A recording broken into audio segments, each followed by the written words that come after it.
Real Peace World, Kimon Freeman, Anchor Black Man in Therapy, representing We Act Radio. Getting it in on the day that Trump made good on his promise, one of the few times he kept his word, of federalizing D.C. and calling in the National Guards. Now, let's be clear, he did not call in the National Guards on January 6th, and he damn sure didn't call in the National Guard to protect black people from crime. He called them in because a member of DOJ, the GOP, big balls, or big enough balls, I should say, to be on DC city streets 3 o'clock in the morning by themselves. They're here to protect those people. This is called a white backlash. And so there you have it. We're about to have a guest that's going to give you a different point of view. As we know, here, We Act Real, truth is our product. We're willing to wrestle with the ugly truths of what is going on. And in the words of the late, great Dr. Francis Cress Wilson, there, Mr. Neely Fuller, rest in peace. Until you understand the institution of white supremacy, what it is and how it works, everything else you think you understand will only confuse you. I had so many people tell me, well, I understand white supremacy. Really? Really? Because in the average mind, white supremacy conjures the image of a Confederate flag and some good old boys in a pickup truck. Albeit that is definitely a part of it, as we saw in what was that in Virginia when they was marching to "the Jews will not replace us" and carrying tiki torches, but that's just a low vibration of it. White supremacy is an institution, okay, and we would see that, for example, if this is a black film with black casts and black members, that's for a black audience. If we see an Asian film with Asian members and an Asian cast, that's an Asian film for an Asian audience. But if we see a white film, white directors, white producers, white actors, white everything, that's just a film for everybody. Okay? That is what is we talking about. We have accepted the institution of white supremacy as the bar of all things that's measured. And that is what we're up against. And Trump and his regime, Project 2025, is here to espouse the tenements of white supremacy. They are here making their last stand, Custer's last stand, as the Browning of America has forced them to create, well, I wouldn't say create, recreate the tactics they've done before. None of this is new. Ronald Reagan said, "Make America great again." Make America great again. They had, round up Mexicans before, So I'm waiting for our guests to log on. When I see their name clip on, I will be able to have them join. Peace and blessings to Courtney Dow. Wait for our guests to join.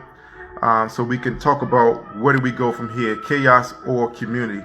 I am, in fact, ecstatic that we are here because, a lot of us are, very familiar with Martin Luther King's last speech, but we're not as familiar with his next to his last speech, which was delivered here in Washington, D.C., March 31st, 1968. The title of that speech was "Remaining Awake During a Great Revolution."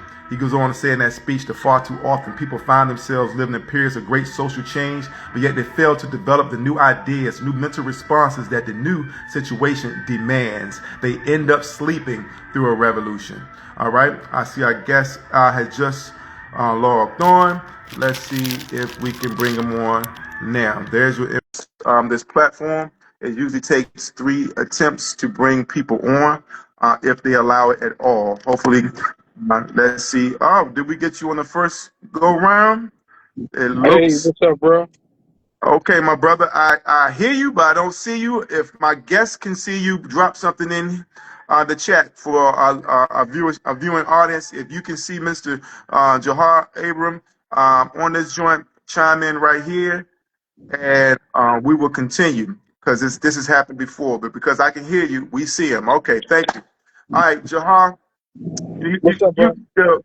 You a man of many words. It needs no introduction, but the vast majority of our viewership on this platform is outside of D.C.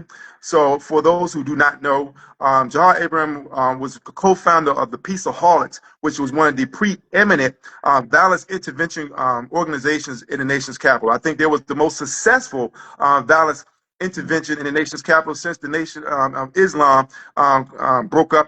A lot of crack houses back in the crack epidemic, the government-induced crack epidemic, I might even add.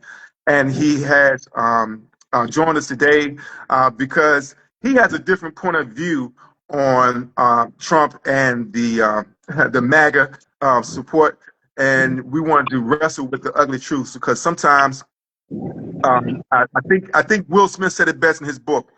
We have been led to believe in an argument someone's right and someone's wrong, whereas in reality, both of you could be right or both of you could be wrong. So the truth is somewhere aligned in the midst of that. And so because of that, I had to have my brother on, who is a self-proclaimed Trump supporter. Now, Jauhar, with that introduction, tell us how you see the fact of Trump calling in the National Guard under the auspices of challenging crime, even though crime is down, albeit homicides is only 12% down, whereas folks in Baltimore, homicides are down 62%, with the lowest murder rate in 50 years in Baltimore. So we ain't on that level, but I leave it to you. The floor is yours.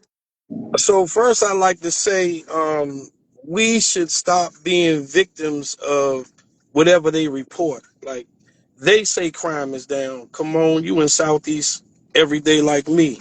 Crime is not down in Southeast. So to me, it's like disturbing to me when I hear black people in DC in Southeast repeat that.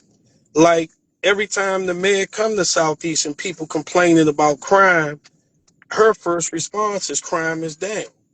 You can't tell me crime is down when kids are being shot weekly. How can you tell me when kids are carjacking daily?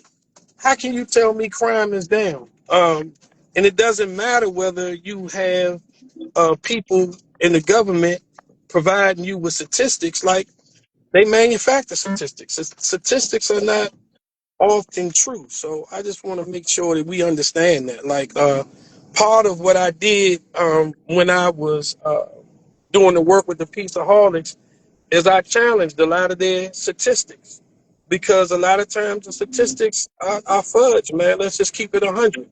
Like they tell the story the way they want the story to be told, and it's not the truth. And so it pains me to see black people upset with Trump because Trump saying one white boy being jumped and brutalized, brutally beaten, one white boy being murdered is one too many. When we have a $20 billion budget, $20 billion budget to take care of 700,000 people in Washington, D.C., that's far more than enough. One murder or one child getting hurt in our city should be one too many for the black leaders in this city. And they have no response. None of them show up to any of the crime scenes, and they're daily in our community. The mayor don't show up to say a 1-year-old getting shot is not acceptable under my watch. But when white people get shot uptown, she and other council members are there crying for those families. So no, I'm sick of these niggas. And just in February of this year, these same leaders in DC took the Ward 8 voters' right when we voted for Councilmember Trayon White. They took it upon themselves to deny us our vote. Now a bigger bully is doing it to them, and they want the poor people to come out and rally for them to continue to keep their foot on our neck. See, Trump is not responsible for the poor school system in DC. Black people are. Trump is not responsible for the housing crisis and the homelessness crisis. We've had a black mayor. 3 years ago, the DC auditor said that they lost $82 million. No one was brought up on charges. No further investigation. The DC auditor said they lost $82 million for housing. You think we could have built some houses to put the homeless people in? You think we could have provided some services for them? But these people don't care. And I'm sick of black people being used by these so-called fake black elite who pretend to care about us, But yet all of this stuff is going on their watch. So no, I don't feel sorry for them. Their gig is up. I think we have a workless congressional black caucus. They're known for spending $50 million a year in the month of September. Cigars, cognac, hotels, women, a good time, while they're being extorted by APAC and these other organizations because of their conduct. They never speak about the conditions of our community, the conditions of the community that they are elected to represent. So no, the gig is up. Now, to the average black person, what I'm saying to you, it's time for you to bring your ass to work. You got to start coming to these meetings. You got to start showing up at the school board meetings. You got to start showing up in your community at the civic association meetings. The same things, the same tenets that brought along the Million Man March. That's where we are right now. Black men have to be present. Our mayor has said before the world over the past 3 years, she's proclaimed that this is the gayest city in America. Well, no, the gayest city in the world. If you want to control the behavior of these black children and black boys, we need to have a better focus on our public education system. We need to reinstitute vocational education because every child is not going to college, right? So that they could come out of high school and go get a trade and get into the workforce where they can make $30, $40, $50 an hour. And they don't have to be in the street committing crimes, robbing people. When you rob people, these are crimes of poverty. We have a $20 billion budget. So that's enough money to take care of everybody in this city. But the truth of the matter is they don't care about the poor black people. Did In the you words see? of Come Michael on. Jackson, they don't really care about us. Let me No. jump in right here. Okay. Dr. Edward Chapman is a distinguished community doctor, longtime community doctor here in Washington D.C. And he says that we have elected officials in this city and our community who are as much a detriment to our community as Trump. And we've seen council members like Brooke Pinto spend quality time in Mar-a-Lago. We've seen our mayor spend quality time in Mar-a-Lago. We see that the D.C. Council refused to enact the NEARS Act and fund it completely that was trying to address the root causes of crime and violence. I have repeatedly said that lead exposure is one of the leading causes of violent behavior in children. It's not just affecting their cognitive function, but also leads to violent behavior. And we have the city that has where they put billions of dollars into the building of RK Stadium, which is set to be completed by 2030. But DC Water hasn't had a deadline of 2037 to replace all the lead pipes. So they're going to build a stadium with taxpayer money that they gave to a billionaire before they have clean, safe drinking water for all DC residents. And now we also have food deserts in our communities, in the black communities, that we know that if an undeveloped mind, a child's mind, is devoid of 4 key nutrients, they're more prone to violent behavior. People say, oh, like this is some voodoo science. No, boo-boo. If you give a kid too much sugar and tell them to sit down and be still, you know what that little kid is going to do. Now, is something wrong with a kid? Is there something wrong with his environment, his surroundings, and yes, even his diet? And they know these things, and they refuse to address it. And also, you got to talk about illiteracy. We got, twice the national illiteracy rate. There's a direct correlation between violence, crime, and illiteracy. So none of our elected officials have done anything to address the precursors for these violent indicators that creates our community. But yet and still, we have an over-index of liquor stores. The highest concentration of liquor stores in this city is east of the river. We have a vacant building on our block in Anacostia we at Radio sits on that has been vacant for 3 decades. It's a flower shop. They denied 3 positive progressive black-owned businesses from purchasing that building. It was Nubian Human. It was Mahogany Books, where we didn't have a bookstore for 25 years east of the river. And also Fresh Food Factory to address the food desert. They refused to sell to them. It was owned by the pharmacy on our block, who is now closed. Now, guess who is going to replace that pharmacy? A liquor store. So, yes, there's a systemic um, plan, as we said earlier, about the institutional white supremacy to maintain the status quo and the destruction of black lives in this city. I had to jump in to say that. I turn it back over to you. Where do we go from Yes. here? Chaos or community, sir?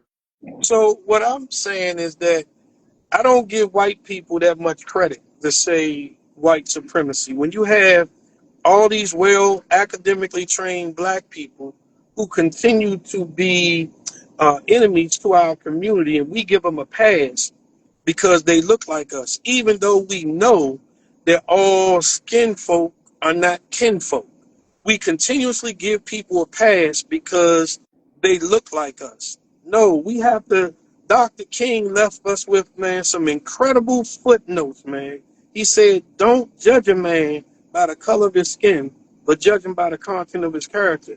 And when he said man, he was talking about man and woman, because God made man, not dealing with the organs, but just man, male and female.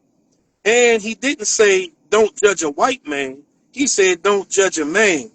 And oftentimes we miss, if we were ever uh, uh, given that information, we misunderstood it because he wasn't talking about, you putting the black man through the character test or the white man through the character test. He was saying, man, male and female, we don't judge people by the way they look. We judge people by their actions. And it's clear we don't have an administration that care about poor black people. And I've warned them, I've been on the front line of warning them for 30 years that this violence is like cancer. If you don't treat it, and if you're not serious about treating it, it's going to spread across the body. And what happens now, because the government, the elected officials play and pretend like they're working on issues dealing with poor black people and children, and they're not. Now the children are realizing that if we go uptown and rob people, they're not going to shoot. Like we're not, the chances of them shooting us back or doing something to us right then and there are slim and none.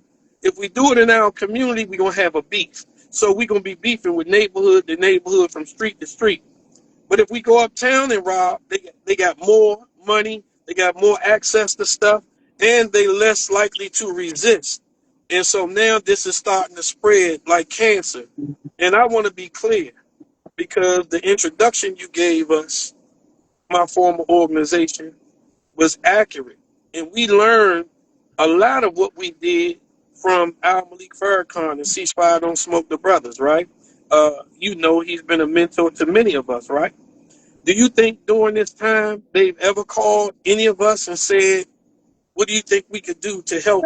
In fact, I reach out to them because the amount of calls I get. A guy that was a guard over at DYRS at YSC last week just was found guilty on 16 counts for having sex with a little girl that was locked up in the juvenile detention center. I visited over there because of parents calling me, and I watched them train these little boys. They in there gambling, they playing cards, they play Grand Theft Auto. They're in there training them to come back out here and terrorize this community. And because there's no real love from the top, everybody that the mayor hires carries on her attitude. And there's no real love for poor black people. It's disdain for poor black people. So we have to come together and do the work. And then the next thing I want to say is when she say that this is the gayest the gayest city in the world, the thing that we have to be very conscious about is when you remove the black man, when you take the king off the board in a game of chess, the game is over. These mean-spirited black women who are gay that control the resources in our community try to replace us, brother. And because they try to replace us and they can't, but they work to try to keep us out of the economic system, and the system is set up to keep us out of the families. Black women use the court system against the black man, which then ends up with the black man not having a healthy relationship with his children. and then his children go and repeat the same behavior, right? They get in relationships with people, and then when they fight or have disagreements, they use the court system to vilify the father and keep the father further away. And we live in a city that in child and family services marketing material, they were marketing two men as a family, as a husband and wife or a husband and husband, adopting children. So all of this has to be addressed. Is no black men, it's very rare when I go into the city council that I shake a hand, a firm handshake of a black man. When I see the men around there, they switching around like they want to be women with tight clothes on, with purses. Like, this shit is unbelievable. And they doing it right in our face. And we are locked out. So if we don't bring a check home, it's hard for us to be fathers. It's hard for us to be husbands. And we sit around and pretend like this is not going on. It's all a part of this so-called progressive and liberal agenda. And wherever they come and set up, black folks normally have to disappear. So I want y'all to pay Having attention. said that, Jauhar, what is the flip side of that coin? I'm not here to dispute the analysis of the problem. I think where you and I disagree on is where do we go from here? How is it any different from the GOP and the conservative or the fascist agenda? How is it any different coming from that space? I think you So and I agree on the analysis of the I'm problem. But please glad you asked me respond to that that. question. First of all, in politics, we don't follow the rules. Like, we hard-headed, right? The rules were set up by these white people. You'll agree, right? So half of them are Republican and half of them are Democrats. Just naturally, that's how it falls. Half of them is on one side, half on the other side. We're 95% in one party. That party has used and abused us. I can't talk about the probability of what the Republican Party will do to us because I haven't experienced it from them. What I've experienced from the Dixiecrats that are known today as the Democrats and the former KKK, what I've experienced from them in my almost 60 years of living has not been good for us. So if we just read the rules that come along with the game, half of us should be in the Republican Party and half of us should be in the Democratic Party. That way, at all times, we're being represented. So you can say, well, the Republicans are fascist. Like, you can put all these terms on them, but I really believe that these are two wings that fly on the same eagle at the highest level. And I think it's a game, and we're playing checkers while they play chess. So I think we have to have integral people in both parties, and we have to have an agenda, not an agenda for gay, because all of this is to destroy the black male. All of this is to keep the black man in an impotent position, because if he's in an impotent position, the children don't have protection. If the children don't have protection, they run around and they act crazy like what we're witnessing right now. And so they continuously, the enemy does not change what he does. But what I'm saying to you is that there are black people like Barack Obama, who is a part of this same fascist, all these nice words you use to describe these people. He's a part of it too, brother. When he was in the White House and 15 children got shot coming from a funeral, and he was in Washington that night, he never brought his ass out there to check. Children were going to a funeral to see children, their friends in their neighborhood that were murdered. This nigga never came out, never sent nobody out, and you were there, brother. It was press from all over the world there for a week. And a couple of days after that, some white children got shot in Connecticut in the elementary school, and he flew his ass up there, and he was on TV crying over the suffering of those white children. So until we stop playing crazy just because people look like us and we don't hold them accountable, we will continue to get what we've been getting. So no, I say that half of us should be in the Republican Party, half of us should be in the Democratic Party, and the rest should be independent. Like, we shouldn't continue That to be sounds like faithful. that sounds lucid. I've been sitting here sipping my basil tea, trying to keep this out my mouth. But I got to Okay. respond to one of our comments here. Our sister Renaissance P says, "Mo, why didn't you share what you felt necessary to publish Trayon being a Trump supporter?" I said that Trayon reposted his support for bringing in the National Guard, which was 2 years ago. Correct me if I'm wrong, Jauhar. When he originally said it, so he independently and authentically believed that, but he reposted it now that on the eve of Trump doing that. So he says Trump is not completely wrong. You saying Trump is not completely wrong. I think what we disagree on is what is his motivations Yeah, but how can and you results. determine? I'm sorry, but how can you determine what somebody's motivation was? Like when white people wrote the Constitution. Now, you know Trump ain't doing this for the benefit of bringing down the crime rate in defense of black people. You said early in the same Well, conversation that's our responsibility. It's there's a not his white backlash responsibility. because of Big Balls. That's the brother's name. Big Balls got jumped, and because of that, and the DC Council ain't no different. They did the same thing where they enacted the nefarious crime bill Right. because two white boys got hit. It's been so acceptable for DC to be the murder capital. Before you and I came up during the crack epidemic, 80s and 90s, there was no such save our city. Then there was, but I'm trying to respond to Renaissance piece. So you don't think that What do you? so you don't think that it would be wise for some of us to be in both parties? I'm not going to debate that as an agenda. What I'm debating is that, as you said before, two wings of the same bird. And I'm saying that the institutional white supremacy, which has been the dominant doctrine of the founding of this country, if not the world, for the past 500 years, is unacceptable. And I want to flip tables like Jesus because we need to get to a higher plane. People has been constantly saying my whole life, you're not playing the game. You got to play the game. What's the game? The game is white supremacy. Now I know you don't have you don't want to submit to that Never gonna terminology. submit I'm to it. not submitting to Never the gonna submit to supremacy, it. but there's Yeah, a lot never of gonna people submit that to look it. like you and I that support You institutional white supremacy and would die in defense of the institutional white supremacy, as you well know. well, But they dying in so our community. They dying in our community. See, the one thing we do, brother, as long as we point our fingers at other people, is three fingers. See this? Like I'm pointing at you. It's three fingers pointing back at me, right? It's easy for us to say to white people this and white people. What are we doing? We're the men in our I'm also community. saying our What are people. we I'm doing? also saying our people. Yeah, don't. Let's Yeah. be clear. I'm I, not. I don't care. See, Okay. I'm not caught up.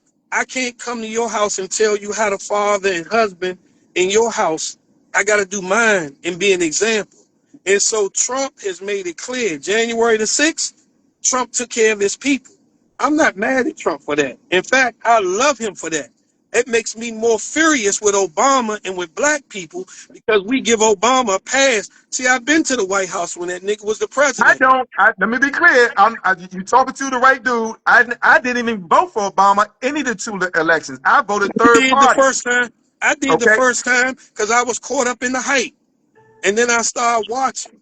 And I started watching. And then when I understood his purpose was to bring the gay agenda, I said, dang, but all of this, brother, is to annihilate and emasculate us. And we are an important part of this puzzle. If you take the king off of the board in a game of chess, the game is over. And they all are working to take us off the board. That's all I'm saying. And if we don't stop playing crazy, then we're going to we caught up in it.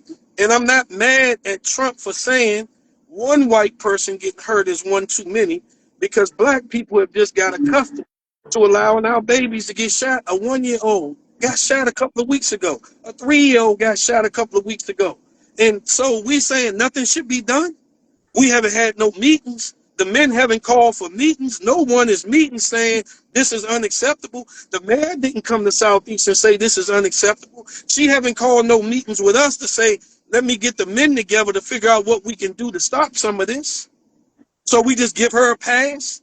The only thing Trump is doing now is interrupting their multi-billion-dollar cash cap. All of their friends of friends of friends of friends. That's all he's doing. And I'm not going to fight for them for us to stay in this same condition.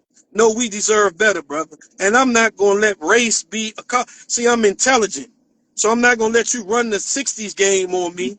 No, we're not doing that shit. Our public school system is horrible. The mayor just said we had a fantastic public school system. Based on what? Who would agree with that? What's the metrics to support it? Well, I know the metrics to support it. The majority of the guys that grew up with me, man, most didn't make it out of high school. A lot of us dropped out of school in middle school. I got kicked out of DC public schools in elementary school because my mother wouldn't put me on Ritalin because I had a behavior problem. Black people did that. It wasn't no white doctors or white principals in that meeting that made those recommendations. It was black people who was getting paid to put Who us on was medication.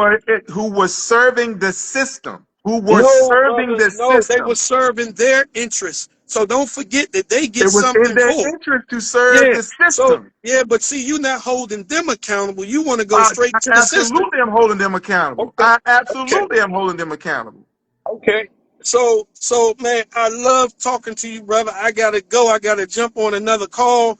We have to get back so we can finish this call because the community gotta talk, man. Too many people talking about, oh, Trump, you can't have this city, this our city. Well, I mean, are you saying that the status quo is acceptable?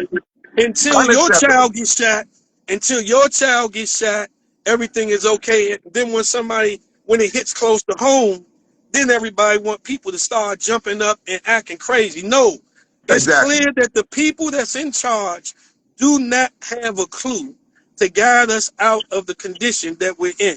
So if a mediator have to come to the table to help us resolve these issues, so I believe the school system will be better if Trump take it over.